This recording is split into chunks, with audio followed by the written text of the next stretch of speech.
नैसर्गिकरित्या पिकलेला आंबा किंवा नैसर्गिकरित्या पिकू दिलेला आंबा स्निग्ध म्हणजे कोरडेपणा दूर करणारा, बलसुखप्रद म्हणजे बल ताकद देणारा, सुखप्रद म्हणजे एक प्रकारचं समाधान, एक प्रकारची तृप्तता देणारा, सुकून देणारा अशा गुणाचा असल्याचं आयुर्वेदामध्ये वर्णन आलंय। आंबा सुद्धा हृदय गुणाचा म्हणजे हृदयासाठी हितकारक आणि मनाला आल्हाद देणारा, मूड फ्रेश बनवणारा असं सांगितलंय। आंबा हे व्हिटॅमिन एचा उत्तम पुरवठा करणारं फळ आहे। असं म्हणतात की आंबा जेवढा जास्त पिकतो तेवढं त्यात कॅरोटीनचं प्रमाण वाढतं। या कॅरोटीनचं व्हिटॅमिन ए मध्ये रूपांतर होतं आणि ते लिव्हरमध्ये साठवलं जातं।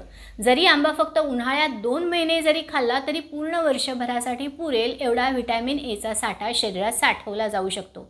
या कॅरोटीनमुळे डोळ्याचे आणि हृदयाचं सुद्धा संरक्षण होत असतं। आधुनिक शास्त्र हे सांगतं, आपल्या आयुर्वेदानं हेच हृदय ह्या शब्दात अर्थात हृदयाला बल देणाऱ्या या शब्दात हेच वर्णन केलेलं आहे।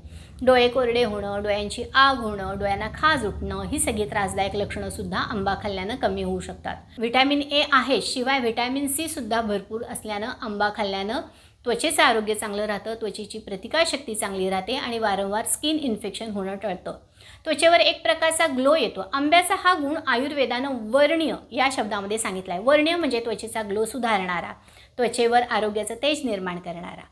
विशिष्ट चव, विशिष्ट वास, विशिष्ट माधुर्य यामुळे सगळ्या फळांमध्ये मानाचं स्थान पटकवणारा आंबा हा उन्हाळ्यात खायलाच पाहिजे। अर्थात काही अपवाद वगळूनच तो खायला हवा।